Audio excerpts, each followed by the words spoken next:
जी, जी, अब हम लाइव हैं सर। मैं मंच को नमन करती हूँ। आप सभी स्नेहीजन को दुबई से अमृत विसारिया का नमस्कार। अमृत प्रवाह अंतर्राष्ट्रीय साहित्यिक एवं सांस्कृतिक मंच दुबई पर आप सभी का स्वागत, वंदन, अभिनंदन है। आज मंच के विचार वाटिका में प्रज्ञान पुरुष सुरेश नीरव जी का हार्दिक स्वागत, वंदन, अभिनंदन है सर आपका। पंडित सुरेश नमस्कार। नीरव जी का जन्म 20 जून 1950 को ग्वालियर में हुआ। आप यद्यपि कि विज्ञान के विद्यार्थी थे, फिर भी छात्र जीवन से ही साहित्य से आपका जुड़ाव रहा। नीरव जी प्रतिष्ठित कवि, व्यंग्यकार और पत्रकार हैं।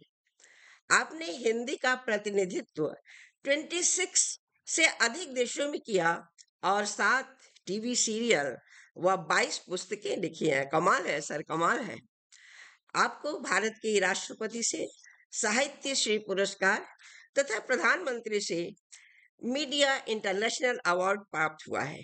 भारत के प्रथम साहित्यकार हैं जिन्होंने जर्मनी का मैक्स मुलर सम्मान मिला है। आपकी प्रमुख कृतियां हैं समय सापेक्ष हूं मैं, भोर के लिए शब्द नहीं, तथागत, गजलों में जी रहा हूं आदि है। वर्तमान में आप अखिल भारतीय संस्कृत समन्वय समिति के ग्लोबल अध्यक्ष हैं, जिन्होंने 2020 दिनों की सतत निर्बाध और प्रेरक यात्रा 16,300 सक्रिय सदस्यों के साथ 20वीं प्लेटिनम जुबली मना रहे हैं। आपने एक नया इतिहास रचा है आदरणीय। विश्व में आपने कीर्तिमान स्थापित किया है। आप आप प्रज्ञान विश्वम पत्रिका के प्रधान संपादक हैं। आपका हार्दिक स्वागत, वंदन, अभिनंदन है आदरणीय। तो आइए विचार वाटिका में ऐसी महान हस्ती सुरेश नीरव जी के प्रतिक्रियाओं के माध्यम से साहित्य की बारीकियों से हम अवगत होते हैं। आदरणीय सुरेश नीरव जी, साहित्य, विज्ञान और काव्य का समन्वय है। आप इससे कहाँ तक सहमत हैं, और सहमत हैं तो कितने सहमत हैं? हमें इस पे कुछ प्रकाश डाल करके अवगत कराएं आदरणीय। धन्यवाद बिग नहीं कर रहा हूँ, डॉक्टर अमृत दोनों का बिसारिया जी। दोनों इक्वली रख। आपने बहुत ही ज्वलंत प्रश्न पूछा है कि साहित्य, विज्ञान और काव्य में क्या समन्वय है। तो देखिए, जहां तक विज्ञान की परिभाषा है कि किसी भी विषय के क्रमबद्ध ज्ञान को विज्ञान कहते हैं, जी, जी, और साहित्य का अगर आप देखें तो साहित्य भी एक क्रमबद्ध ज्ञान है। इसमें छंदों का व्याकरण है, भाषा विज्ञान है। और जब हम विज्ञान की बात करते हैं तो विज्ञान का अपना एक साहित्य है। तमाम विज्ञान कविताएं लिखी जा रही हैं। तो मेरा अपना मानना यह है कि साहित्य और विज्ञान अन्योन्याश्रित हैं। ये एक दूसरे के पूरक हैं। ये अलग कोई विपरीत ध्रुव नहीं है। अब जैसे हमारे साहित्य में ही है तो भाषा विज्ञान है ना? तो ये जी, क्या है, ये उसमें छंद विज्ञान है। जी, इसमें अगर और वैदिक काल में चले जाए तो निघंटु है, निरुक्त है। ये सब भाषा का विज्ञान है। और विज्ञान की जो पुस्तकें हैं वो विज्ञान का साहित्य है। अगर आप पीछे लौटें तो देखिएगा, हमारा जो आयुर्वेद है जी, उसमें जो जी, चरक संहिता है या अष्टांग हृदयम है, ये आयुर्वेद का काव्यात्मक विज्ञान है। इसमें विज्ञान और कविता दोनों है। या भटरी की जो लोक कथाएं हैं, जो लोक कहावतें हैं, वो भी विज्ञान और काव्य का एक अनुपम समन्वय का उदाहरण है। तो आज विज्ञान कविताएं खूब लिखी जा रही हैं, जो काव्य को वैज्ञानिक बना रही हैं और विज्ञान को काव्यात्मक बना रही हैं। ऐसा मेरा मानना। जी, जी, बिल्कुल सही कह रहे हैं आदरणीय आप। साहित्य, विज्ञान और काव्य का समन्वय है। विज्ञान के लिए तर्क संगतता और काव्य को भावनात्मक भाव प्रवाहित होकर एक साथ मिलकर के साहित्य का निर्माण करते हैं। बिल्कुल सही, बहुत अच्छा जवाब रहा सर आपका। और अगले प्रश्न की तरफ मैं आती हूँ आदरणीय। प्रश्न तो नहीं, रिक्वेस्ट है आपसे। आप लेखन को अभिव्यक्ति की साधना मानते हैं या सामाजिक परिवर्तन का माध्यम? क्या मानते हैं आदरणीय? क्या लेखन से सामाजिक देखिए, परिवर्तन हो सकता है? जी, जी। पहले प्रश्न तो आपने पूछा है कि आप लेखन को अभिव्यक्ति का साधन मानते हैं या सामाजिक परिवर्तन का माध्यम। तो लेखन जो है अभिव्यक्ति का साधन है और जो लेखकी अभिव्यक्ति है वो सामाजिक परिवर्तन का माध्यम भी है। जी, अब आप देखिए जैसे कबीर हैं, उनके सारा लेखन ही सामाजिक परिवर्तन का हथियार है। या बंकिम चंद्र का जो आनंद मठ उपन्यास में वंदे मातरम का जो गीत है, वो हमारे देश की आजादी के आंदोलन का जय घोष बना। या प्रेमचंद्र की जो कथाएं हैं या माखनलाल चतुर्वेदी, सुभद्रा कुमारी चौहान, तमाम सारे साहित्यकार हैं, मैथिली शरण गुप्त, इनकी रचनाएं, रामधारी सिंह दिनकर, ये देश की आजादी की मशाल बनी। तो ये साहित्य ही सामाजिक परिवर्तन का माध्यम बनता है और जिस तकनीकी विकास ने सारी दुनिया को बदल दिया है, वो विज्ञान की ही तो अभिव्यक्ति है। जी, अपने को अभिव्यक्त और व्यक्त करने के कारण ही मैं एक बात कहना चाहूँगा कि हम व्यक्ति क्यों कहते हैं मनुष्य को? कि जो अपने को अभिव्यक्त कर सकता है, जो अपने आप को व्यक्त कर सकता है, वही व्यक्ति कहलाता है और व्यक्त करने के लिए उसे समाज में होना होता है। तो यही उसकी अभिव्यक्ति भी है और यही सामाजिक परिवर्तन का माध्यम भी। जी आदरणीय, बिल्कुल, बिल्कुल। आप देखिए जितने भी हमारे पुराने साहित्यकार हुए हैं, सभी ने जो साहित्य में लिखा है, तो साहित्य के अभिव्यक्ति से उन्होंने समाज को सुधारने का भी प्रयत्न किया है। जैसे मुंशी प्रेमचंद जी को ले लीजिए, उन्होंने अपने साहित्य के माध्यम से समाज में फैली विषमता, अन्याय, गरीबी, शोषण, भेदभाव सबको उजागर किया और यही यही अभिव्यक्ति सामाजिक परिवर्तन का साधन बनता है। बिल्कुल सही आपने कहा आदरणीय, बिल्कुल सही। और आदरणीय, मैं एक चीज जानना चाहती हूँ। वर्तमान हिंदी साहित्य की दिशा और दशा पर आपके क्या विचार है? दिशा क्या है? दशा क्या है? जी। बड़ा एक ऐसा विषय है जिस पर काफ़ी विमर्श हो रहा है। जी, तो जी। अगर हम इसका बारीकी से पड़ताल करें तो दशा और दिशा 2 भिन्न चीज़ें हैं, लेकिन भिन्न होकर भी ये अभिन्न है। दशा हमेशा वर्तमान दिखाती है और दिशा हमेशा भविष्य में ले जाती है। दशा और दिशा में सकारात्मक और गत्यात्मक संतुलन बहुत ज़रूरी है। अब हम हिंदी की दिशा और दशा की चर्चा करें, तो मैं बहुत साफ बात कहना चाहूँगा कि हिंदी तमाम अपनी खूबियों के बावजूद यूएनओ की आधिकारिक भाषा नहीं है। जी, अंग्रेजी है, फ्रेंच है, स्पेनिश है, रूसी है, चीनी है, अरबी है, ये यूएनए की आधिकारिक भाषा है। अंग्रेजी 1800 देशों की आधिकारिक भाषा है, जबकि हिंदी सिर्फ भारत की राजभाषा है। इसके अतिरिक्त फिजी में हिंदी को फिजियन हिंदी के नाम से राजभाषा की मान्यता है। बाकी चाहे मॉरिशस हो, टोबैगो हो, नेपाल हो, गुयाना हो, सूरीनाम हो, त्रिनिदाद हो या दक्षिण अफ्रीका, इसमें हिंदी बोली तो बहुत जाती है, मगर ये राजभाषा नहीं है। और ये मैं आपको इसकी दिशा बता रहा हूँ। दूसरा विदेशों में आज जो पुस्तक मेले हमारे ओर से आयोजित होते हैं, जी, जी। उनमें हिंदी की किताबें नहीं ली जाई जाती। हिंदी बोलने पर हमारे यहाँ कॉन्वेंट स्कूलों में बच्चों को दंड और मुंबई में पिटाई की जाती है। तो ये हिंदी की दशा को बताने के लिए काफ़ी है। हमारे भारत में जो तथाकथित हिंदी सेवी हैं, वो खुद अपने बच्चों को डोनेशन देके अंग्रेजी मीडियम के स्कूलों में पढ़ाते हैं, मगर शान से हिंदी दिवस मनाते हैं। शायद हिंदी की दशा और दिशा पर और कुछ बोलना ज़रूरी नहीं होगा। इससे ही आप समझ गए होंगे। जी आदरणीय, वर्तमान हिंदी साहित्य की दिशा बहुआयामी है और जहाँ तक मुझे लगता है आदरणीय कि हमें किसी भाषा से परहेज नहीं होना चाहिए। हमें हिंदी से अपनापन, दिल में बसी हुई हमारे भाव और अपनापन होना चाहिए, लेकिन हमें सभी भाषाओं को जानना और समझना भी जरूरी है। तभी तो हमारी भाषाओं का भी उत्कर्ष और विकास होगा और हिंदी को अंतर्राष्ट्रीय स्थान भी मिलेगा। आपने बिल्कुल सही कहा कि दिशा जो चल रही है, हिंदी हम कुछ लोग ऐसे हो सकते हैं कि कुछ लोग हिंदी बोलने में संकोच करते हैं, शर्माते हैं। और इस पे एक छोटा-सा उदाहरण मैं देती हूँ आदरणीय। मैंने अपने बच्चों को भी डीपीएस में पढ़ाया, मैं सेंट्रल स्कूल में थी। और मैंने सेंट्रल स्कूल में नहीं पढ़ाया, इसलिए नहीं कि वहाँ माध्यम हिंदी और इंग्लिश भी था वैसे तो, लेकिन हमारे ऑफिसर्स पूछते थे कि आपने अपने बच्चों को क्यों इंग्लिश स्कूल में भेजा है? तो केवल इसलिए कि बच्चों का दूसरे स्कूल में उनके व्यक्तित्व का विकास होगा, टीचर्स भी फ्रीली उनका मूल्यांकन करेंगे और हमारा कोई इम्प्रेशन या हमारा कोई भाव नहीं होगा। तो कभी-कभी किसी परिस्थितिवश भी हम अपने बच्चों को इंग्लिश स्कूल में पढ़ाते हैं।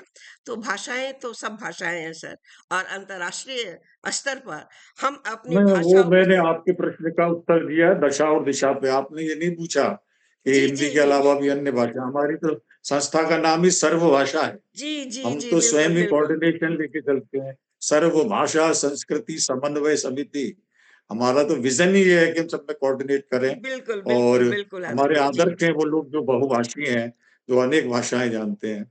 मैं तो हिंदी की दशा और दिशा को बहुत ईमानदारी से आपको बताया। बिल्कुल, बिल्कुल, आपने हिंदी के बारे में व्यक्त किया, मैंने उसमें थोड़ा-सा और मिला दिया, जबकि आपकी संस्था सभी भाषाओं का सत्कार, स्वागत करती है और सर्वभाषा संपन्न है।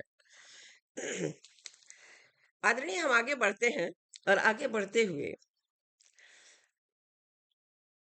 लेखन के दौरान जब आप लिखते हैं सर, तो लेखन के दौरान आने वाली कठिनाइयों या चुनौतियों से आप कैसे निपटते हैं? बड़ा मुश्किल होता होगा निपटना, फिर भी हमें आप अपनी भावनाओं को व्यक्त करके बताएँ। देखिए, पहली बात तो ये है कि मैं लेखन में चुनौतियाँ और कठिनाई जैसी शब्दावली में कतई विश्वास नहीं करता। क्योंकि मेरे लिए लेखन कोई सुविधा नहीं है बल्कि समर्पण का भाव है। लेखन एक तपस्या है, ऐसी तपस्या जहाँ रचनाकार को बहुत धैर्यपूर्वक तपना होता है और जो जितना ज़्यादा तपेगा वो उतना ही ज़्यादा निखरेगा। और जब समर्पण का भाव हो, तो चुनौतियाँ अवसर बन जाती हैं। चुनौतियाँ हमको सिखाती हैं। अगर ये चुनौतियाँ नहीं आएँगी तो फिर हमारा दृष्टिकोण कैसे व्यापक होगा? जी, जी, तो बिल्कुल। चुनौतियाँ हमारे लिए एक पॉजिटिव साइन है और जो कि हमको जुझारू बनाती हैं, लेखन में भी, सृजन में भी। और सृजन में जो मैं बहुत ज़रूरी बात मानता हूँ, वो ये है कि उसमें कंटिन्यूटी, निरंतरता बहुत ज़रूरी है। और मेरे लिए तो लेखन आत्म-विकास और आत्माभिव्यक्ति का माध्यम है, जिसके ज़रिए हम दूसरों को तो समझते ही हैं, अपने आप को भी बहुत गहराई से समझते हैं। जी, और वैसे भी जब चुनौती की बात में मैडम बताना चाहता हूँ कि जब कागज़ नहीं थे, कलम नहीं थी, लेखन की चुनौतियाँ तो तब भी थीं। लेकिन तब भी लोग पत्तों पर, भोजपत्रों पर, मिट्टी की पट्टियों पर, पेड़ की छालों पर, गुफाओं की दीवारों पर खड़िया और गेरू से लिखा करते थे। जी, तो जिनके भीतर सृजन की चेतना नहीं है, उनके लिए लेखन एक चुनौती हो सकता है। बाकी के लिए लेखन एक अर्चना है, पूजा है और समर्पण का भाव। ऐसा मैं बहुत-बहुत मानता धन्यवाद आदरणीय। लेखन कला को इतने विस्तार से हम सभी को समझाने के लिए, और हमारे मंच से काफ़ी विशिष्ट साहित्यकार जुड़ गए हैं। मैं सोचती हूँ कि एक बार उनका धन्यवाद कर लूँ, फिर इसके बाद मैं आगे बढ़ूँ आदरणीय।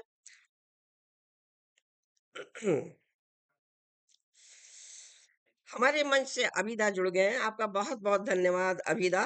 पावन पटल को सादर नमन। और मधु प्रधान जी भी जुड़ गई हैं। बहुत स्वागत है आपका आदरणीय। सादर प्रणाम आदरणीय सुरेश नीरव जी लिख रही हैं। अमृत बिसारिया जी को नमस्कार। वाह, वाह! बहुत सुंदर। और आगे निशा भार्गव जी भी जुड़ गई हैं। बहुत स्वागत है आपका आदरणीय निशा भार्गव जी। आलोक रंजन त्रिपाठी जी भी जुड़े हुए हैं। बहुत स्वागत, अभिनंदन है आपका आलोक रंजन जी। सिंह मित्रा, बहुत स्वागत है आपका सिंह मित्रा जी। बहुत-बहुत धन्यवाद जुड़ने के लिए। शिव त्रिपाठी जी भी जय हो, आपको याद कर रहे हैं आदरणीय। रत्नेश्वर सिंह हमारे विशिष्ट साहित्यकार भी हमारे मंच से जुड़ गए हैं, और आप दोनों को मेरा विनम्र प्रणाम, बहुत बहुत प्रणाम, अभिनंदन वंदन आदरणीय आपका। विवेक कविश्वर जी बहुत अच्छे और सुलझे हुए साहित्यकार हैं, और सादर प्रणाम कर रहे हैं आपको आदरणीय। सादर प्रणाम अमृत बिसारिया को भी कर रहे हैं आदरणीय। बहुत बहुत धन्यवाद सर आपका, और बहुत सुंदर परिभाषा आपने बताई। रत्नेश्वर जी लिख रहे हैं, आदरणीय प्रज्ञान पुरुष पंडित सुरेश नीरव जी एवं एवं विदुषी कवित्री आदरणीय अमृत बिसारिया जी का हार्दिक स्वागत, अभिनंदन, बहुत बहुत स्वागत आपका आदरणीय। अरुण कुमार पासवान जी भी जुड़ गए हैं, बहुत बहुत धन्यवाद दे रहे हैं और स्वागत कर रहे हैं, हर्षित हो रहे हैं। अभिदा जी फिर लिख रहे हैं और साथ जुड़े हुए हैं।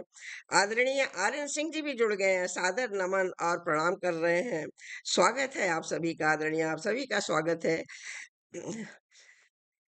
परवीन शर्मा जी भी जुड़ गए हैं, अरे वाह, स्वागत है आपका आदरणीय, बहुत बहुत स्वागत है।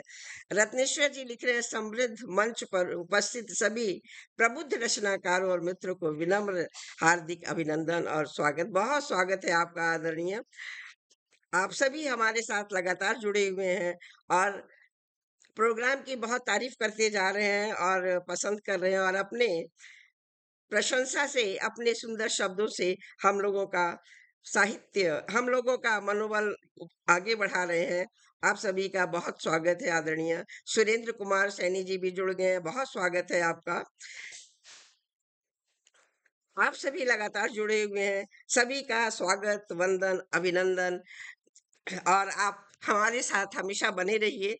यदि बाई चांस किसी का नाम छूट गया हो तो कृपया हमें माफ करें। चलिए, विचार वाटिका के अगले उस पे पावदान पे आगे बढ़ते हुए, आदरणीय सुरेश नीरव जी, आपकी व्यंग रचनाओं में समाज की कौन सी प्रमुख विसंगतियां होती हैं, उनमें से किसी एक के बारे में हमें बताएं आदरणीय। व्यंग, विसंगति और वक्रोक्ति, इन पर बात करने से पहले मैं एक बात जरूर अपने जो जितने लोग सुन रहे हैं उन्हें बताना चाहूंगा जी जी कि जी। मैं कभी कभार पूछता हूँ कि ये व्यंग विधा का उद्गम कब से हुआ, तो उस पर लोग नहीं वो जवाब देते हैं। तो जो मैंने जाना है उसमें यह है कि धूर्तोपाख्यान नाम का एक ग्रंथ था जो कि हरिभद्र सूरी जैन ने लिखा था 6वीं शताब्दी में। जी तो जी। पहली बात तो यह है कि व्यंग विधा का जो आदि ग्रंथ है, और उसके साथ मैं आपके प्रश्न के उत्तर तक आता रहा हूं कि उस समय के समाज की विसंगतियों और पाखंड पर वो प्रहार करता। उसके बाद आप चाहे कबीर जी को देख लीजिए, उन्होंने भी अपने व्यंग से समाज की विसंगतियों पर प्रहार किया है। जी तो जी। इस प्रकार व्यंग हमेशा ही सकारात्मक परिवर्तन का एक सशक्त माध्यम रहा है और व्यंजना और वक्रोक्ति इसके उपकरण रहे हैं, आज भी हैं और आगे भी रहेंगे। फिर विसंगतियां राजनीतिक, समाज की और हमारे धार्मिक के जो जितने भी सारी विसंगतियां पाखंड हो सकते हैं उन पर प्रहार करता है।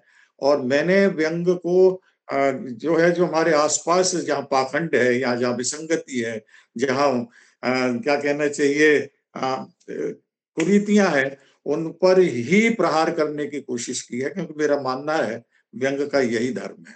और मैं न सिर्फ व्यंग कविताएं बल्कि व्यंग आलेख भी लिखता हूँ जो काफी सारे समाचारों में कॉलम के रूप में आते हैं। तो जो समकालीन हमारी सामाजिक हलचल है उन पर उन पर मैं अपने आप को कंसंट्रेट करता हूँ। जी जी। बिल्कुल सही कह रहे हैं आदरणीय आप। आपने जो व्यंग लिखा है उसमें आधुनिक समाज की राजनीति, पाखंड, नैतिक गिरावट, भ्रष्टाचार, सबको आपने संवेदनाओं की अपेक्षा जैसी विसंगतियां उजागर होती हैं। व्यंग को हंसी का नहीं, विचार का माध्यम बनाया है आपने। आपकी रचनाएं ऐसे नेताजी नरक में, मैंने आपके भी कुछ व्यंग पढ़े हैं आदरणीय। नेताजी नरक में और टोपी बहादुर, समाज में व्याप्त सत्ता लोभी, स्वार्थ और दोहरे चरित्र के ऊपर तीखा व्यंग है, जो हर रूप में व्यंग का हर रूप प्रस्तुत करता है और इससे पाठक को आत्मचिंतन के लिए प्रेरित करता है। बहुत सुंदर आदरणीय, आपके व्यंग की कुछ झलकियां भी मैंने पढ़ी हैं। और व्यंग की इन्हीं झलकियों के साथ आगे बढ़ते हुए, क्या व्यंग लिखते समय आप हास्य और कटाक्ष के बीच की सीमा तय करते समय क्या सोचते हैं, कैसे तय करते हैं उस सीमा को? जो प्रश्न आपका बड़ा बारीक है। जैसे श्लीलता और अश्लीलता में हम बात करते हैं और एक कहीं तक बोल्डनेस तक जाते हैं, लेकिन उसको सीमा के अगर उस पार चले जाते हैं तो हम अपनी पवित्रता को खो देते हैं। वैसे जो हास्य है और कटाक्ष है, ये अगर मेरे हिसाब से देखा जाए, तो जो विसंगतियों के ऊबड़-खाबड़ रास्ते हैं, उन पर व्यंग हमेशा कटाक्ष की छड़ी लेकर चलता है। जी, कभी जी। ये छड़ी सहारा देती है, कभी लाठीचार्ज भी कर देती है। जी। इसका सीमा निर्धारण हमेशा विषय वस्तु के साथ-साथ बदलता रहता है। जी, जी। लेकिन हास्य और कटाक्ष दोनों ही एक सिक्के के दो पहलू हैं और इनके बीच में गत्यात्मक संतुलन रखना एक व्यंग्यकार की सचेतन सृजनशीलता को दर्शाता है, ऐसा मेरा जी। मानना है। जी, जी, बिल्कुल ठीक कह रहे हैं आदरणीय आप।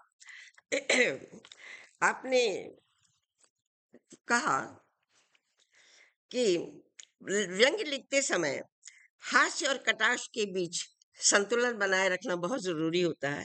यदि उस संतुलन को हम पार कर जाएं तो व्यंग कभी कभी घातक भी हो जाता है समाज के लिए। और आपका उद्देश्य है कि व्यंग में किसी का अपमान नहीं होना चाहिए। बिल्कुल सही आदरणीय। व्यंग हमें किसी के अपमान के लिए नहीं करना होता है, बल्कि समाज की गलतियों को मुस्कान के साथ उजागर करते हैं आप। बहुत सुंदर, बहुत सुंदर, बहुत सुंदर जवाब रहा आदरणीय आपका। और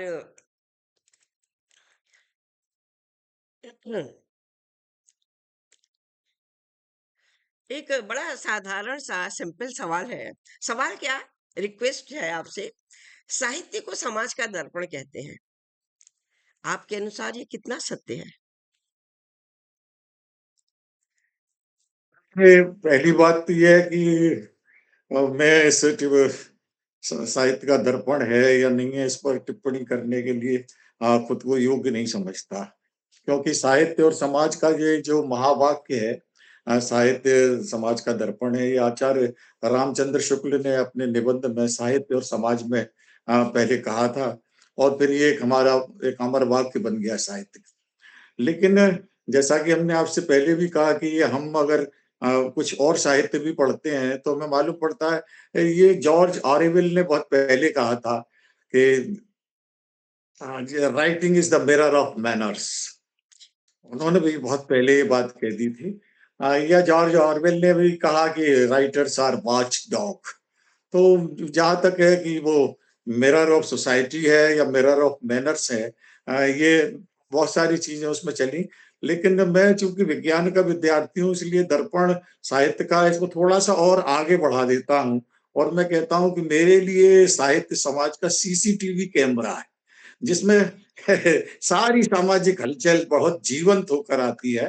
दर्पण में तो केवल एक प्रतिबिंब है लेकिन इसमें वो प्रतिबिंब एक्शन के साथ भी है, लाइव भी है। तो मेरे लिए साहित्य समाज का सीसीटीवी कैमरा है जो हर हलचल का गवाह होता है और मेरे ख्याल से साहित्य भी कुछ-कुछ ऐसा ही काम करता है।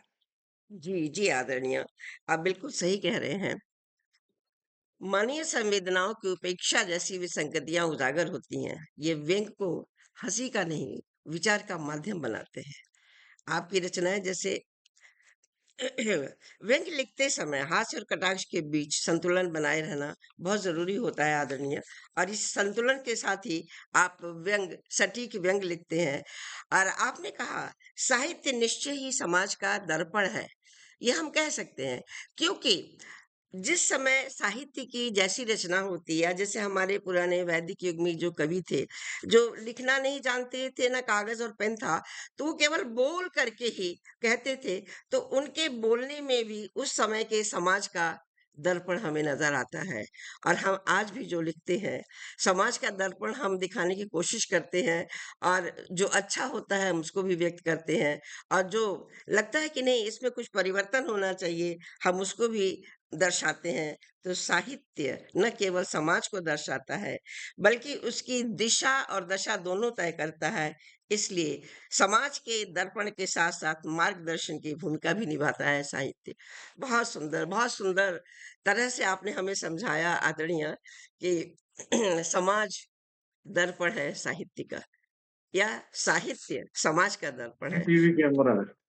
जी, ये दोनों एक दूसरे के पूरक हैं। और तब तक हमारे मंच से काफ़ी और लोग भी जुड़ गए हैं। और आदरणीय जो लोग जुड़े थे वो सब अभी तक बने हुए हैं। अतः आप और हम दोनों मिलकर के इस मंच को काफ़ी आगे तक बढ़ाने की कोशिश में लगे हुए हैं। मैक्स मुलर के लिए बधाई, अविदा लिख रहे हैं। मधु प्रधान जी, सादर प्रणाम आदरणीय सुरेश नीरव जी। बहुत-बहुत धन्यवाद आदरणीय आपका इस मंच को प्रशंसा करने के लिए। मधु प्रधान जी, अविदा जी नमस्कार। अभिदा जी भी जुड़े हुए हैं और आलोक रंजन त्रिपाठी जी भी जुड़ गए हैं। बहुत सुंदर लिख रहे हैं। ज्ञानपूर्ण उत्तर सिंह मित्रा जी जुड़ी हुई हैं, जो शुरू से ही हमारे साथ चल रही हैं। बहुत बहुत धन्यवाद आदरणीय आपका। शिव त्रिपाठी जी भी जुड़े हुए हैं, रत्नेश्वर जी भी जुड़े हुए हैं, बार बार हम ये प्रशंसा कर रहे हैं। विवेक कविश्वर जी भी जुड़े हुए हैं। वही कविश्वर जी लिख रहे हैं, बहुत बहुत प्रणाम आप दोनों को। आर्यन सिंह जी लिख रहे हैं, मंच के श्रेष्ठ रचनाकार द्वय का हृदय से स्वागत और अभिनंदन है। बहुत बहुत धन्यवाद आदरणीय आपका। और बहुत सुंदर आप सभी लिखते जा रहे हैं। अरुण कुमार पासवान जी, आदरणीय नीरव जी को हार्दिक अभिनंदन। आदरणीय एस एन सिंह जी भी जुड़े हुए हैं और सभी प्रशंसा कर रहे हैं, जिससे हमारा मनोबल आगे बढ़ता जा रहा है। प्रवीण शर्मा जी भी लिख रही हैं, नमस्कार आप सभी को। चिंतनीय विषय, बिल्कुल सही कहा आपने, बिल्कुल सही कहा आदरणीय। रत्नेश्वर जी भी कह रहे हैं, अत्यंत सार्थक विमर्श। बहुत बहुत धन्यवाद आपको आदरणीय, बहुत बहुत धन्यवाद। और सिंह मित्रा जी लिख रही हैं, बहुत उत्तम उत्तर, इसमें कोई शक नहीं है। बहुत धन्यवाद आपको। मधु मिश्रा जी को प्रणाम कह रहे हैं। अरुण जी भी एक दूसरे को प्रणाम और एक दूसरे का स्वागत कर रहे हैं। आप सभी का बहुत ही वंदन, अभिनंदन। और सुरेंद्र कुमार सैनी जी भी जुड़े हुए हैं, आदरणीय मधु मिश्रा जी को प्रणाम कह रहे हैं। सभी एक दूसरे के साथ स्नेह अभिनंदन भी कर रहे हैं और आपकी और मंच की प्रशंसा भी कर रहे हैं। और अंत तक जुड़े रहिएगा आदरणीय। यदि भाई प्रमिला शरद व्यास जी भी जुड़ गई हैं, बहुत बहुत नमस्कार आदरणीय, आपका स्वागत है आपका। अशाना महेश जी भी जुड़ गए हैं, स्वागत है आदरणीय, बहुत बहुत धन्यवाद जुड़ने के लिए। अब डॉक्टर पुष्पलता भट्ट जी भी जुड़ गए हैं, स्वागत अभिनंदन है आपका। संजय गुप्ता जी भी जुड़े हुए हैं, बहुत स्वागत है आपका आदरणीय। सुरेंद्र कुमार सैनी जी भी जुड़े हुए हैं और बहुत अच्छा लग रहा है। आज मंच पे इतने लोग विराजमान हैं और हमारी विचार वाटिका में हमारी बातों को, संवादों को सुन रहे हैं। बहुत बहुत धन्यवाद आप सभी का आदरणीय।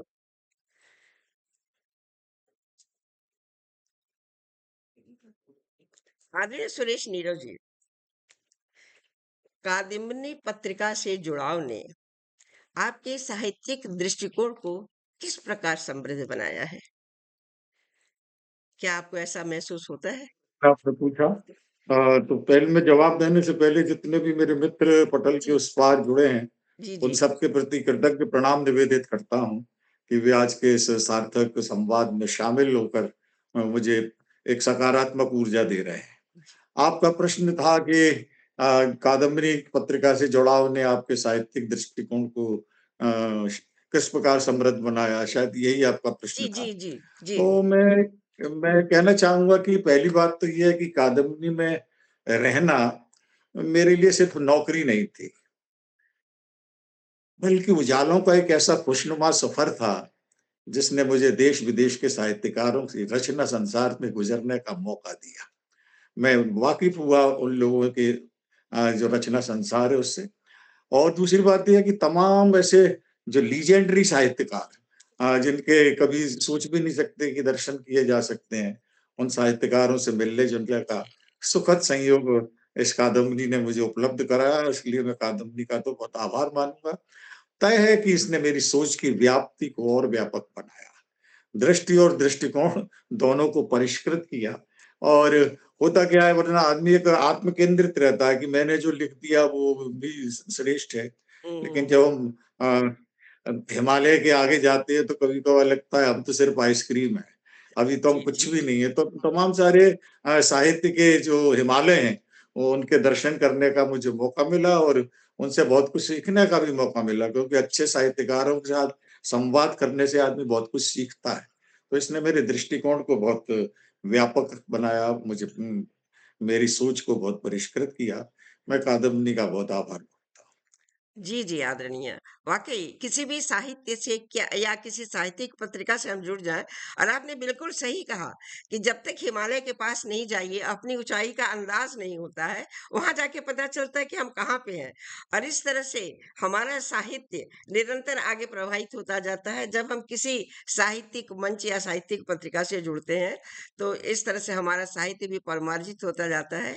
अनेक विशिष्ट साहित्यकारों से मुलाकात होती है, जैसे आपने बताया और हमारा हमारा लेखन, हमारी राइटिंग, हमारी भावनाएँ भी काफ़ी परिमार्जित होती हैं लोगों को सुन कर के, देख कर के और मिल कर के। बहुत-बहुत धन्यवाद आदरणीय आपका। आदरणीय, पत्रिका के अलावा दूरदर्शन पर भी आपने काफ़ी सीरियल बनाए और कार्यक्रम दिए हैं। जो आपका जो आपका बहुत ही प्रिय सीरियल हो, उसके बारे में हमें कुछ बताइए? देखिए, जिस दौर में हमने दूरदर्शन के लिए काम किया, उस वक़्त हिंदुस्तान में सिर्फ़ एक ही चैनल था, हुँ, जो हुँ। साहित्य की, संस्कृति की, कला की सेवा करता था और उसका व्यावसायीकरण उतना नहीं हुआ था। जी, जी। अ, मीडिया यानी मीडिया था और उस वक़्त जब वो सीरियल बनाने की बात आई, तो ये वो दौर था जब भारत में कंप्यूटर कल्चर ने दस्तक दी थी। चूँकि मैं विज्ञान का विद्यार्थी हूँ, तो मेरे को अप्रोच किया गया कि मैं कंप्यूटर को लेके और कुछ उसमें ह्यूमर, सटायर जोड़ के आम जनता तक अपनी बात पहुँचाऊँ। और जो कमीशन्ड प्रोग्राम होता है, जो भारत सरकार ने बनवाया, वो मेरा था कंप्यूटर मैन, जिसके करीब 10-11 एपिसोड थे और उसमें हमने बताया कि कंप्यूटर है क्या चीज़। आज तो अब आर्टिफिशियल इंटेलिजेंस तक हम पहुँच गए हैं, कंप्यूटर हमने उस प्रारंभिक स्थिति की बात की, अब लोग कंप्यूटर के बारे में जानते ही नहीं थे और कहते थे कंप्यूटर क्या है, डब्बा है और इसका भारत में क्या उपयोग। तो जो कंप्यूटर मैन था वो हमारा बहुत ही लोकप्रिय हुआ और उस समय के हिसाब से बड़ा सार्थक भी था। तो और मेरा अपना मानना है कि और ऐसे कई और प्रश्न या और विषयों पर भी हमने जैसे प्रौढ़ शिक्षा पर दिशाबोध बनाई डॉक्यूमेंट्री, हमने सरफरोशी की तमन्ना क्रांतिकारियों पर एक टेलीफ़िल्म बनाई। तो ये हमारा अपने उन क्रांतिकारियों के प्रति एक कर्ज था जिससे हमने अपने को ऋण करना चाहा। इसके अलावा बहुत सारे और भी ह्यूमरस वो बनाए जैसे पड़ोसी की कार, कमाल है। तो 7-8 सीरियल हमने उसमें किए और कोशिश की कि जो समाज है उसको और जो नयापन है साहित्य में, उसको एक-दूसरे से जोड़ा जाए। बहुत खूब आदरणीय। अतः आप अभिनय के क्षेत्र में भी अग्रगणी रहे हैं और चूंकि आप विज्ञान के विद्यार्थी थे इसलिए आपको याद किया गया कि आप कंप्यूटर से रिलेटेड सभी चीजों को आप देखें और उसको संभालें। इसमें एक छोटी सी बात याद आ रही है सर। देहरादून रीजन से मुझे भी कंप्यूटर ट्रेनिंग के लिए दिल्ली भेजा गया था। उस समय देहरादून रीजन में किसी को कंप्यूटर नहीं आता था क्योंकि स्कूलों में भी कंप्यूटर के माध्यम से रिजल्ट बनाना और बच्चों की डायरी वायरी से हो गया था। तो मुझे लगा था कि शायद मैं बहुत जानकार हूँ। ऐसा कभी-कभी हो जाता है लेकिन ऐसा नहीं है। बाहर निकल नहीं, के मैं इसमें समझ। एक बात और कहना चाहूँगा कि जब जी, ये कंप्यूटर आया, जी, जी। तो ऑफ़िसेज़ में कंप्यूटर का एक विस्तार हो गया और जो लोग अपने आप को समय के साथ एडजस्ट नहीं कर पाए, तो हम जहाँ क काम करते थे उस बड़े संस्थान में हज़ारों लोग छँटनी में निकाल दिए गए क्योंकि उन्होंने कंप्यूटर को एक्सेप्ट ही नहीं किया। वो कहने लगे हम तो वही कागज़ पे प्रूफ़ पढ़ेंगे, कागज़ पे ही लिखेंगे। तो मैं ये कहना चाहता हूँ कि जो भी नयापन आता है, जो लोग उसको they are opt to accept the new things, जो ऐसा नहीं करते वो फिर पीछे रह जाते हैं, जी, जी, उनकी ग्रोथ नहीं बिल्कुल, होती। बिल्कुल। तो हमने भी कंप्यूटर पे काम किया और लगातार फिर कंप्यूटराइज़ेशन होता ही रहा और आज भी आप और हम बात कर रहे हैं तो ये कहीं न कहीं डिजिटल संसार तो है। तो जी, हम जी। कंप्यूटर से जुड़े रहे और उसको समझा और अब तो एआई तक हम पहुँच रहे हैं। जी, जी, जी। बिल्कुल, बिल्कुल। वाक़ई जब तक जुनून नहीं हो या चाहत नहीं हो आगे बढ़ने की या चाहत ना हो काम करने की, हम कैसे आगे बढ़ सकते हैं? तो समय के हिसाब से काम करना ही हम अपने सभी कार्य को समय के हिसाब से ही संपन्न कर सकते हैं। बहुत खूब आदरणीय, बहुत सही। आदरणीय, दर्शन पर भी आपने कुछ पुस्तकें लिखी हैं। दर्शन से आपका क्या तात्पर्य है? अच्छा एक प्रश्न है। देखिए, जो एक तो ये है कि दूरदर्शन एक चीज़ है, हम आपको देख रहे हैं, आप हमको देख रहे हैं। जी, तो जी। जो प्रत्यक्ष को देखना दर्शन नहीं है। जो अप्रत्यक्ष है, उसको अनुभव करना या उसमें ताक-झाँक करना या उस अज्ञात में अपने चरण को आगे बढ़ाने का जो चेतना है वो दर्शन है। मेरे हिसाब से जो अस्तित्व है, जी, जो ज्ञान है, जो मानवीय मूल्य है और जो यथार्थ हैं, इन सब का जो एक कॉकटेल बनता है, एक सम्यक निचोड़ बनता है, वो दर्शन है। दर्शन का मतलब सिर्फ ये नहीं है कि हम वो साधु संन्यासों की बात करें। हम आज ये तमाम सारे जैसे मानसिक तनाव की, डिप्रेशन की और जो हमारी खुशी के कारण तमाम सारे डोपामाइन या एंडोर्फिन हार्मोन्स होते हैं, उनकी ताक-झाँक करें या हमारे को डिप्रेशन क्यों होता है या हम कभी-कभार क्यों खुश होते हैं, ये सारी चीज़ें भी जानना हमारे लिए दर्शन दर्शन ही है। तो मैं समझता हूँ कि दर्शन ज्ञात से अज्ञात की ज्ञान यात्रा है। जो हमें प्रज्ञान तक पहुँचा जो नहीं है वहां तक हम अपने आप को महसूस करें ये दर्शन और मेरी इस व्याख्या के ही कारण मुझे ओशो रजनीश ने अपनी पुस्तक की भूमिका लिखने के लिए आमंत्रित किया था उनकी पुस्तक थी शिक्षा में क्रांति या फिर कठोपनिषद पर तो दर्शन मेरा विषय है और मैं ये मानता हूँ कि दर्शन और विज्ञान जो वैज्ञानिक है वो दार्शनिक होता है जी, और जो दार्शनिक होता है वो वैज्ञानिक होता है जी, क्योंकि हम एक एक लास्ट में एक बात कह देते हैं कि जैसे आज क्वांटम फिजिक्स की बात चल रही है क्वांटम फिजिक्स भी वही कहता है जो हमारा दर्शन कहता है कि हम किसी भी चीज को एक स्थिति में देखते हैं और मान लेते हैं ये सत्य है और दूसरे को नहीं मानते जैसे तो जैसे एक सिक्का ले लीजिए एक छोटा सा उदाहरण दे देते हैं उसमें हेड एंड टेल दोनों है जी, तो हम या तो हेड को देखते हैं या टेल को देखते हैं एक स्थिति ये है लेकिन जब हम क्वांटम फिजिक्स के द्वारा दर्शन को देखते हैं तो हम ये कह सकते हैं कि एक सिक्के में दोनों ही चीजें हैं और जब सिक्का ऊपर होता है तो उस सिक्के में हेड भी होता है टेल भी जी, होता है जब हेड टेल दोनों को जो देख लेता है वो दार्शनिक दृष्टिकोण है वरना आपने एक को देख लिया आप अधूरे हैं आपने दूसरे को देख लिया अधूरे तो समग्रता को देख लेना और ये मान लेना कि जो परीत है और जो विपरीत है दोनों ही एक दूसरे के पूरक है और दोनों साथ चलते हैं ये दर्शन है जी, इसको हम ये भी कहते हैं कि हो सकता है हम जो सोच रहे हैं गलत है हो सकता है हम सोच रहे हैं वो सही है क्योंकि गलत और सही हमारे देखे जाने के दृष्टिकोण के कारण है इसको ही महावीर स्वामी ने स्यातवाद कहा था तो दर्शन को क्वांटम फिजिक्स से जोड़ना या क्वांटम फिजिक्स को महावीर या बुद्ध से जोड़ना मैं समझता हूँ यही दर्शन को समझना है और कोशिश करते हैं कि हम भी कुछ करें दर्शन में इसीलिए साक्षात्कार विधा में हमने सर्वतोष प्रश्नोत्तर शतक और प्रश्नोपनिषद जैसे कुछ अच्छे लोगों से बातचीत की साक्षात्कार किया क्योंकि अ, ये तर्क के ताले हैं जो हमारी जिज्ञासा के द्वार खोलते हैं जी, जी। वाक़ई हमारे अंदर जो तर्क है या और जानने की ख़्वाहिश है या हम बहुत कुछ जानना चाहते हैं, वही तो दर्शन है। और दर्शन ज़िंदगी के हर रूप में हम में समाहित है। जीवन का तात्पर्य ही शिष्य शिष्य के गहन रहस्यों की खोज से है। जैसे आपने उदाहरण दिया सिक्के का, उसमें हेड एंड टेल दोनों होते हैं और वही इंसान दर्शन समझ सकता है जो उन दोनों चित्रों को देख सके। जैसे दुख और सुख या हम आज जो भी कर रहे हैं उसका रिजल्ट क्या होगा उसको भी हम सोच समझ लें यही दर्शन है ताकि उसी के अकॉर्डिंग हम अपने कदम आगे बढ़ाएं और आगे बढ़े। बहुत बहुत धन्यवाद आपका आदरणीय। बहुत सुंदर जवाब आपका रहा। और आपका ये जवाब साहित्य के लिए दिशा और दशा दोनों आगे बढ़ाता है साहित्य का। और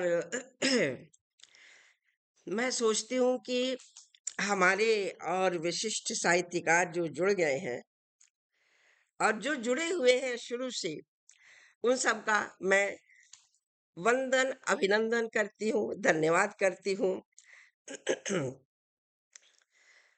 आदरणीय विवेका विश्वर जी जुड़े हुए हैं हमारे मंच से। वीरेंद्र सोनी जी भी जुड़ गए हैं। बेहद सुंदर जानकारी के लिए बहुत बहुत धन्यवाद आपका। अति उत्तम उत्तर आपका। सुंदर प्रश्न सार्थक उत्तर अशाना महेश जी कह रहे हैं। डॉक्टर पुष्पलता भट्ट जी भी जुड़ गई हैं। हास्य और कटाक्ष के बीच संतुलन होना चाहिए। बिल्कुल सही कहा। और अभिदा कह रहे हैं व्यंग्य में किसी का अपमान न हो, एकदम सत्य है। व्यंग्य में अपमान ना हो, लेकिन सटीक व्यंग्य होना भी जरूरी है, जिससे समाज में थोड़ा सुधार आता है। बिल्कुल सही लिखा आपने आदरणीय, बिल्कुल सही कहा। डॉक्टर अमरेंद्र वर्मा जी, शानदार विभूतियां एक साथ, बहुत बहुत धन्यवाद आपको। बहुत वीरेंद्र सोनी जी लाजवाब लिख रहे हैं। Very true. कवि विवेक अविश्वर जी लिख रहे हैं। राम राम जी। शेर सिंह जी कह रहे हैं राम राम जी, बहुत बहुत राम राम जी आपको, जय श्री राम। राइट, जो आंसर आपने दिया वो राइट कह रहे हैं। आर्यन सिंह जी, सी सीसीटी के कैमरा बहुत नया और सटीक है, बिल्कुल सही कहा आदरणीय आपने। और सिंह मिश्रा जी, बहुत उत्तम परिभाषा। संगीता चौबे जी भी जुड़ गई हैं। शानदार सार्थक विचार वाटिका आयोजन की हार्दिक बधाई, शुभकामनाएं आपको। अमृत दी आदरणीय नीरव सर जी, बहुत बहुत धन्यवाद आपका। संगीता चौबे जी, प्रज्ञान पुरुष परम आदरणीय पंडित सुरेश नीरव दादा को सादर प्रणाम निवेदित कर रही हैं संगीता जी। और आप सभी साहित्यकार, विशिष्ट साहित्यकार शुरू से हमारे मंच से जुड़े हुए हैं। डॉक्टर पुष्पलता भट्ट जी कह रही हैं सार्थक वैचारिक गोष्ठी के लिए विचार वाटिका के आयोजकों को बहुत बहुत बधाई। प्रवीण शर्मा जी भी जुड़ी हुई हैं, बहुत धन्यवाद आपका आदरणीय।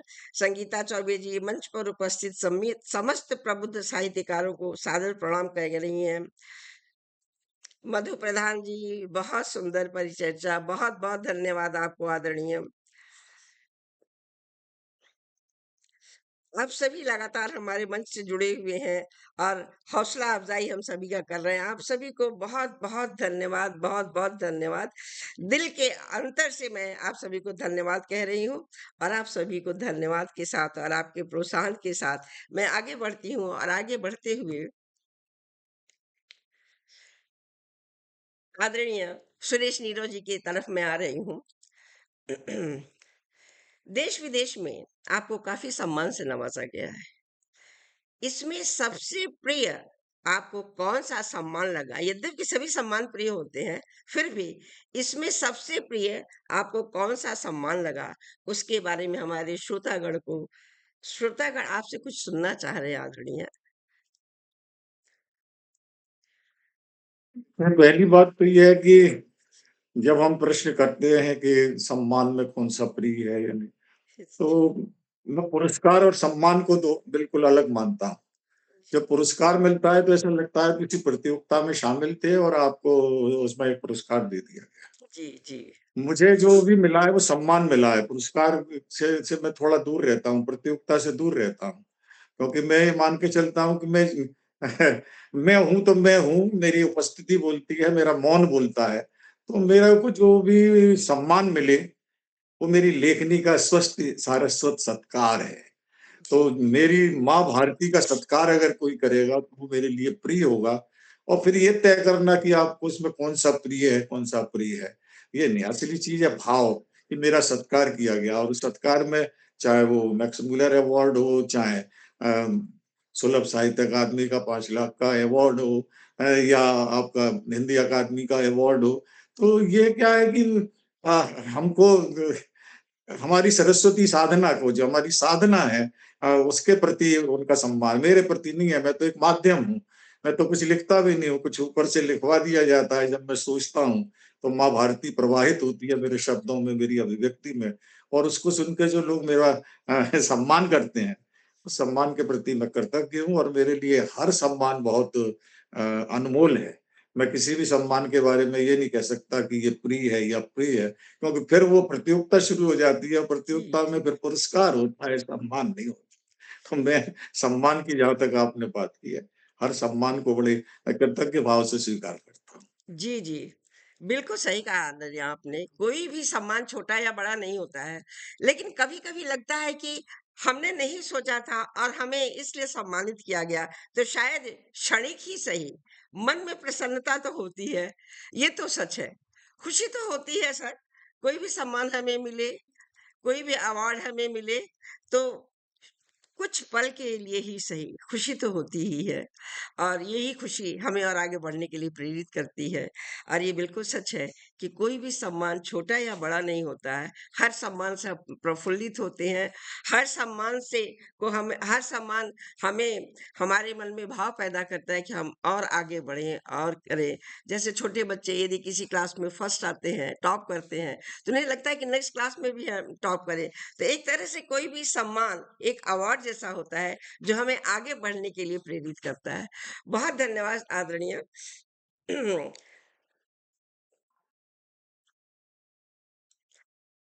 आदरणीय एक चीज बताइए, आपकी आगामी साहित्यिक प्रोजेक्ट या रचनात्मक योजनाएं क्या है साहित्य को लेकर?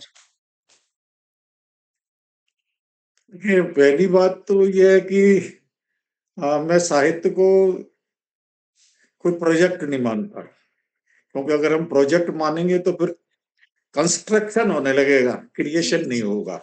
और कंस्ट्रक्शन और क्रिएशन में जो फर्क है, तो अब जब हमारे को यही नहीं मालूम कि हम जो लिख रहे हैं वो, आप वाल्मीकि जैसे ले लीजिए, क्रौचवध देख रहे हैं और अनुष्टुप छंद निकलता है, कि उन्होंने सोचा था कि, या उन्होंने सोचा था कि ये मेरा प्रोजेक्ट होगा। इससे पहले तो उन्होंने ये भी नहीं सोचा था कि मैं साहित्यकार हूंगा। तो जो सहज है, जो स्पॉन्टेनियस फ्लो ऑफ थॉट्स है, तो जब कोई चीज स्पॉन्टेनियस है तो उसका प्रोजेक्ट कैसे हो सकता है? नदी है, नदी बह रही है, उस बह रही है, हवा है, हवा चल रही है, फूल है तो वो खिल रहा है, उसका कोई प्रोजेक्ट थोड़ी है कि मैं इसलिए खिलूंगा। तो साहित्य को भी मैं मनुष्यता का मातृभाषा मानता हूँ, और विचार वाटिका का एक ऐसा मूल्य मानता हूँ जो स्वतः खुलता है, स्वतः खिलता है और लोगों को प्रेरणा। सूरज का क्या प्रोजेक्ट है? सूरज उगता है तो क्या उसका कोई प्रोजेक्ट होता है? जितने भी बड़े हमारे लक्ष्य हैं उनका कोई प्रोजेक्ट नहीं है, लेकिन वो सारे प्रोजेक्टों को संचालित करता है। तो साहित्य को भी तो हम साहित्य तो कहते हैं ना, जहाँ न पहुंचे रवि वहां पहुंचे कवि। जब हम उसको सूर्य के उससे मानते हैं, और आप अमृत बिसारियां हैं, तो मेरा तो अपना मानना है कि शब्द अनादि निधनम है, इसका कभी निधन नहीं होता। मनुष्य का तो हो सकता है, तो जो साहित्य का अमृत तत्व है उससे साक्षात्कार करना, उसको आत्मसात करना, ये हमारा धर्म है, प्रोजेक्ट नहीं है। साहित्यकार का धर्म है कि वो ऐसा कुछ लिखे या कुछ ऐसा दे। फूल खिलता है, उसकी खुशबू से सब मस्त होते हैं, अपने आप तितलियां आती हैं, अपने आप भंवरे आते हैं। तो जी साहित्य अगर अच्छा है तो समाज आपको रिकॉग्नाइज करेगा, समाज आपसे अपने आप जुड़ेगा। जो लोग ये सोच के लिखते हैं कि समाज हमसे जुड़े, वो किसी दूसरों की शर्तों पे जीने लगते हैं। तो जी जब जी आप अपने स्वत्व को छोड़ देते हैं, और वो कहते हैं उसमें, कहा है इसने, सार्थ ने, कि अदर इज हेल। जब आप दूसरे को सोचकर कुछ भी करते हैं तो आप नरक में होते हैं। जब आप अपने आप को सोचते हैं, अपने स्व से साक्षात्कार करते हैं, तो साहित्य होता है। और तो जो साहित्य है, तो फिर जब स्व से संवाद है, अपने अनुनाद और अपने अंतर्नाद से बातचीत है, तो जी फिर जी उसमें प्रोजेक्ट क्या हो? मैं जी जी समझता हूँ साहित्य के लिए कोई प्रोजेक्ट की जरूरत नहीं है। हाँ, कुछ प्रयास हो सकते हैं, जी जैसे हाँ हम हाँ एक हाँ, पत्रिका बिल्कुल निकाल बिल्कुल। रहे हैं, है ना? तो हम पत्रिका जी निकाल रहे हैं, लोगों को मंच दे रहे हैं। हमने एक मंच बनाया हुआ है, 16,000 लोग सदस्य हैं, लगातार वो चल रहा है। तो ये हमारा प्रयास है, प्रोजेक्ट नहीं है। जी कल मन जी हो जाएगा, बंद कर देंगे, क्योंकि हमारा इसके पीछे कोई व्यवसाय नहीं है। हमारा मन है, हम ये करते हैं क्योंकि ऐसा होना चाहिए। तो ये तो हमारा मन है, तो हम करते हैं। प्रोजेक्ट प्रोजेक्ट कुछ नहीं है। जी जी, बिल्कुल बिल्कुल सही कहा आपने आदरणीय कि वाकई साहित्य में कोई प्रोजेक्ट हम नहीं बना सकते। एक नदी प्रवाहित होती है और उस नदी को प्रवाहित होने में यदि हमें कहीं मार्ग की जरूरत होती है तो हम वहां पे ब्रिज बनाते हैं, वो हमारा प्रोजेक्ट होता है। तो कभी कभी साहित्य में प्रोजेक्ट तो नहीं, हम चाहते हैं कि साहित्य को हम और अच्छा कैसे बनाएं और किन किन बिंदुओं को मिला करके हमारा साहित्य और समृद्ध होगा और जो जन जन तक पहुंचेगा, देश देश तक पहुंचेगा, कैसे वो समृद्ध होगा, हम वो सोचते हैं। तो ये प्रोजेक्ट नहीं, हमारा आयोजन हो सकता है, हमारी चाहत हो सकती है, हमारी भावनाएं हो सकती है। बहुत सुंदर आदरणीय। चलिए हम आगे बढ़ते हैं और आगे बढ़ते हुए एक आखिरी क्वेश्चन आपसे मैं करना चाहती हूँ आदरणीय। नई पीढ़ी के उभरते रचनाकारों के लिए आप क्या संदेश देंगे? अच्छा प्रश्न है, लेकिन इसमें भी मैं मेरा अपना सोच है कि पहली बात तो ये है कि नई पीढ़ी और पुरानी पीढ़ी का क्या हम वय के आधार पर निर्धारण करते हैं कि ये नई पीढ़ी है क्योंकि उम्र में कम है या ये वयोवृद्ध हैं। मेरे हिसाब से जो व्यक्ति साधना वृद्ध है, जो व्यक्ति ज्ञान वृद्ध है, जी, उसकी उससे आधार पर अगर कोई व्यक्ति 60 साल का भी है लेकिन उसका मेंटल डेवलपमेंट उतना नहीं है, तो वो भी मेरे हिसाब से तो नवांकुर ही है। जी, जी, और एक बिल्कुल। व्यक्ति है, चाहे वो संत ज्ञानेश्वर हैं या कोई भी है, कम उम्र में भी उनका मेंटल आईक्यू बहुत बड़ा है। तो पहली बात तो ये है कि हम ये कहें कि भविष्य के लिए हम क्या कर सकते हैं कि जो हमारी पीढ़ी जो है, मैं तो अपने आप को भी युवा मानता हूँ, क्योंकि जिस दिन मैं नई विचारों से अपने आप को और कोई भी अच्छा रचनाकार हमेशा एक स्टूडेंट होता है, विद्यार्थी होता है। जिस दिन वो आचार्य प्राचार्य बनने की मुद्रा में आता है, वो खत्म हो जाता है। तो मैं ये कहना चाहता हूँ कि जो समय सापेक्षता है, उसके हिसाब से अगर आज सबसे ज़रूरी चीज़ साहित्य की है, मैं और ये मानता हूँ कि वो है कि जो ग्लोबल वार्मिंग है, जो निशस्त्रीकरण है, आज 16 जगह पर हमारे वो वार चल रहा है बहुत भीषण। ये हमारा जो पर्यावरण है, हम दिल्ली में बैठे हुए हैं इस वक़्त, वर्ल्ड के सबसे पॉल्यूटेड सिटी में हैं। तो ये पॉल्यूशन है, तो इन चीज़ों पर हमें विचार करना चाहिए और अपनी कुछ रचनाएँ ऐसी लिखनी चाहिए। हमारी जो नदी है, वो नाले हो गए, हमारी हवाएँ दूषित हो गई। तो इस पर कुछ लिखा जाए और केवल नारेबाज़ी से नहीं कि हमने कहा कि जल शुद्ध होना चाहिए और ये आपका विज़न क्या है? आप कुछ ऐसी चीज़ें दें जो जागृति पैदा करे। ग्लोबल वार्मिंग है, आज सारे ऋतु परिवर्तन देखिए सारा विकृत हो गया। तो इन इन सारे ज्वलंत संदर्भों पर लेख मतलब कविताएँ लिखी जाएँ, लेख लिखे जाएँ, एकांकी लिखे जाएँ और इन टोटल ये कहा जाए कि आज पृथ्वी के अस्तित्व को बचाना सबसे बड़ी वो है। जी, जी, अगर पृथ्वी संकट में आ गई या पृथ्वी समाप्त हो गई, तो बाकी सारे हमारे मुद्दे तो सतही हैं। जब पृथ्वी नहीं रहेगी तो हम ही कहाँ रहेंगे? तो जितना भी साहित्य है, उसकी जो सबसे बड़ी चिंताकुलता होनी चाहिए, प्रश्नाकुलता होनी चाहिए, वो ये है कि हम अपनी इस बूढ़ी पृथ्वी को कैसे बचाएँ? ये जी, लड़खड़ा रही है प्रदूषण से, ये युद्ध से निरंतर। तो मेरा अपना मानना ये है कि वैज्ञानिक चेतना से लैस चिंतन हो, खाली हम एक काल्पनिक यूटोपिया में रह के छंदों की गिनती करते रहे और अपनी विधाएँ दिखाते रहे। लेकिन अगर आप समाज को संदेश नहीं देते, तो आपकी कविताएँ सिर्फ़ शब्दों की दौड़-धूप है, जी, कविता है नहीं जी, है। जी। मैं कविता उसे ही मानता हूँ जो सामाजिक संदेश दे। बहुत सुंदर शब्दों में आपने बताया आदरणीय। वाक़ई 2 पंक्तियाँ हैं, हवा में ज़हर है बहारें नहीं। हवा में ज़हर है बहारें नहीं क्यों? क्योंकि हमारी पृथ्वी जो है बहुत अनेक अनवांटेड बोझ से दबी जा रही है। तो वाक़ई कवि का हृदय यहाँ से पैदा हो जो अपने देश, अपने भूमि, अपनी प्रकृति के लिए कुछ करे और लिखे और इस तरह से अपने शब्दों के, अपनी कविता के, अपनी लेखनी के माध्यम से प्रकृति को कुछ दे, मनुष्यता को कुछ दे, यही हमारी नई पीढ़ी का सोच होना चाहिए। आपने बिल्कुल सही कहा आदरणीय। और हमारे साथ काफ़ी रचनाकार, साहित्यकार और जुड़ गए हैं। तो मैं एक बार आप सभी को बहुत-बहुत धन्यवाद करती हूँ। प्रतिभा सिंह जी भी जुड़ी हुई हैं। संगीता चौबे जी अभी तक जुड़ी हुई हैं, धन्यवाद आदरणीय आपका। अभिदा जुड़े हुए हैं, आदरणीय शाना महेश जी भी जुड़े हुए हैं, संजय गुप्ता भी जुड़े हुए हैं। आप सभी का हृदयतल से मैं धन्यवाद देती हूँ आदरणीय कि आपने अपने अमूल्य समय से निकाल कर इतना समय दिया। आप सभी का बहुत-बहुत धन्यवाद। मोहिनी पांडे जी भी जुड़ गई हैं। प्रोफ़ेसर शरण नारायण जी भी जुड़ गए हैं। बहुत-बहुत धन्यवाद। आप सभी का बहुत स्वागत है आदरणीय। अविनाश भास्कर जी भी जुड़ गए हैं। और अपने सुंदर-सुंदर कमेंट से हौसला अफ़ज़ाई कर रहे हैं। कविता प्रभा जी भी जुड़ गई हैं। बहुत धन्यवाद आदरणीय आपका। हृदय तल से आप सभी का बहुत-बहुत धन्यवाद। और आगे बढ़ते हुए आज की इस विचार वाटिका में परिचर्चा के माध्यम से हमने पंडित सुरेश नीरज जी के जीवन, काव्य, व्यंग्य रचनाओं, उनके पुरस्कारों और साहित्यिक दृष्टि से विभिन्न पहलुओं को समझा। उनके लेखन में विज्ञान और काव्य का अनूठा समन्वय है जो बहुत नजदीक से अनुभव किया गया है, जिससे समाज की विसंगतियों पर व्यंग और हिंदी साहित्य में उनका योगदान स्पष्ट रूप से दिखाई देता है। इस सृजनशील मंच पर पंडित सुरेश नीरव जी का योगदान अद्वितीय और प्रेरणादायक है।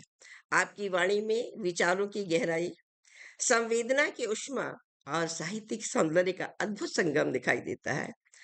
आपने परिचर्चा को केवल शब्दों का आदान प्रदान ही नहीं, बल्कि मन से मन के मिलन का माध्यम बना दिया है। आदरणीय, इस संवाद ने हमें यह भी समझाया कि लेखन केवल रचनात्मकता नहीं, बल्कि समाज और जीवन पर गहन दृष्टि रखने का माध्यम है। आपके अनुभव, पुरस्कार और दृष्टिकोण साहित्य प्रेमियों के लिए प्रेरणा का स्रोत है। इस साहित्यिक परिचर्चा में संवाद का समापन करते हुए कहा जा सकता है कि पंडित सुरेश नीरव जी का साहित्य न केवल शब्दों का सौंदर्य है, बल्कि समाज विज्ञान और मानवीय मूल्यों का गहन चित्रण भी प्रस्तुत करता है। आपके विचार, दृष्टि और अनुभव आज के रचनाकारों के लिए प्रेरणा है। ऐसे सृजनशील व्यक्तित्व से संवाद साहित्य के भविष्य को दिशा देता है और हिंदी की समृद्ध परंपरा को नई ऊंचाइयों तक पहुंचने का संकल्प और उत्साह दोनों देता है। विचार वाटिका में आपके सही और सटीक जवाब से हृदय हृदय जवाब के लिए मैं हृदय से धन्यवाद देती हूँ। आपकी उपस्थिति ने विचार वाटिका में साहित्यिक प्रतिक्रिया को नई ऊंचाइयां और आत्मीयता दोनों प्रदान की है।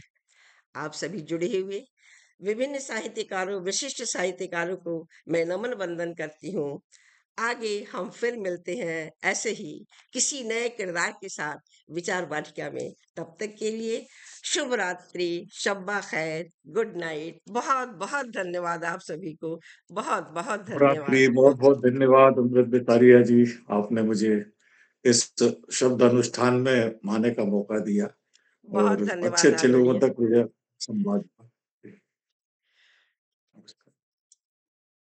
प्रणाम, जय हिंद, जय भारत। नमस्कार, जय हिंद सर, जय हिंद।